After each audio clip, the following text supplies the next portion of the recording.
ஒரு வாய்ப்பு வந்திருக்கிறது. விசிகாவுக்கு அமைச்சரவையிலே பங்கேற்க வாய்ப்பு வந்திருக்கிறது.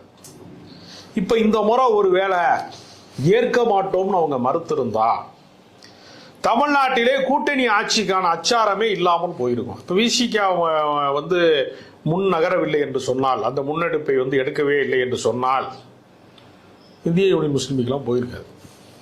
இவர் மேலே ஒரு நம்பிக்கை வச்சுருக்காங்க, கம்யூனிஸ்ட் கட்சி மேலேயும் விசிகா மேலேயும். அவங்க ரெண்டு பேரை நம்பித்தான் மதச்சார்பின்மை கோட்பாட்டுக்கு இவங்க உறுதுணையாக இருப்பாங்க அப்படின்னு தான் காதர் மைதீன் சப்போர்ட் பண்ணுறாரு.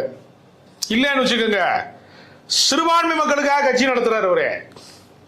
பாஜக எதிர்ப்பு என்பது மற்றவர்களுக்கு கொள்கை, அதாவது கொள்கை அளவிலே எதிர்ப்பு என்று சொன்னால் இஸ்லாமியர்களுக்கு சொந்த நலன்கள் அழியும், அவர்களுடைய தனிப்பட்ட வாழ்க்கையில் இருக்கக்கூடிய உரிமைகள் பறிக்கப்படும், குடியுரிமை பறிக்கப்படுகிறது, அவர்கள் வாழ்வாதாரம் பறிக்கப்படுகிறது.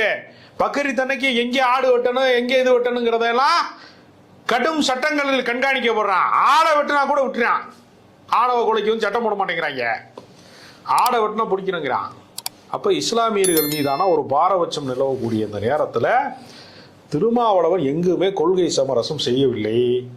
அதிகாரம் என்று வருகிற போது, அதிகாரத்திலே பங்களிப்பு தருகிறார்கள் என்கிற போது முதல் கட்டமாக அதை ஏற்றுக்கொண்டிருக்கிறாரே தவிர கண்மூடித்தனமாக எல்லாவற்றையுமே ஏற்றுக்கொள்வார்கள் அர்த்தம் கிடையாது. அதுதான் இங்க அதிகாரம். இப்ப நான் ஒரு உதாரணத்தை சொல்றேன். இப்ப இந்த ஆடு இதெல்லாம் வெட்டக்கூடாது, பக்ரீத் இதெல்லாம் வெட்டக்கூடாதுன்னு ஒரு பஞ்சாயத்து வந்துச்சுல, அதுக்கு கண்டன அறிக்கை விட்டது யாரு தெரியுமா?